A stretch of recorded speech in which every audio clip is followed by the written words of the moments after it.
کہ جب فکر آتی ہے نا، میں بات کر رہا تھا کہ مجھے فکر آتی ہے بہت، ہر ایک کو آتی ہوگی، ہمیں اپنی اولادوں کی بڑی فکر۔ دو باتیں، یہ جو کچھ ہو گیا ہے اور جتنا بڑا انقلاب ہم نے دیکھا ہے، ہماری نسل نے، میری اور آپ کی جو نسل ہے،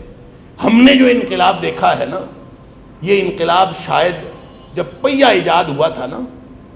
شاید اس وقت اتنا بڑا انقلاب آیا ہو دنیا میں جتنا بڑا انقلاب یہ آیا ہے ڈیجیٹل انقلاب، یہ جو انفارمیشن ٹیکنالوجی کا انقلاب، کہ ہم نے وہ دور بھی دیکھا ہے جب ٹیلی فون ہوتا ہی کوئی نہیں تھا، جب گھروں میں بجلی کوئی نہیں ہوتی تھی،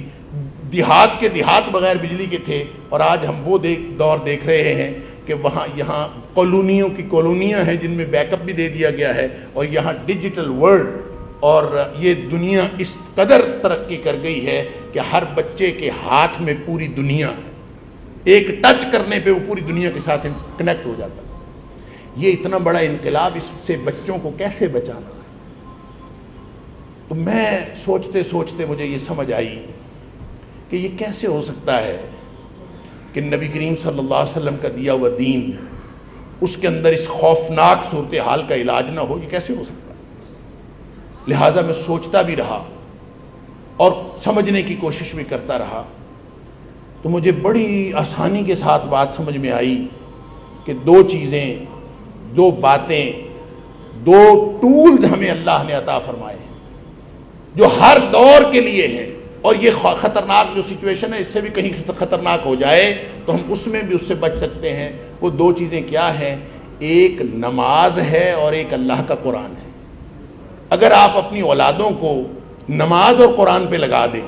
تو اللہ نے قرآن کے اندر بھی یہ صلاحیت رکھی ہے کہ ان ھذا القرآن یہدی للتی ہی اقوم، حالات جتنے مرضی خراب ہوں یہ قرآن سیدھے رستے پہ لے جاتا ہے۔ اور نماز میں بھی اللہ نے یہ صلاحیت رکھی ہے کہ ان الصلاۃ تنہی عن الفحشاء والمنکر، یہ بھی ہر طرح کی گندگی کے ماحول سے بچوں کو بچا لیتی ہے۔ اگر میں اور آپ آج اپنے بچوں کو نماز پہ اور قرآن پہ لگانے پہ کامیاب ہو جائیں،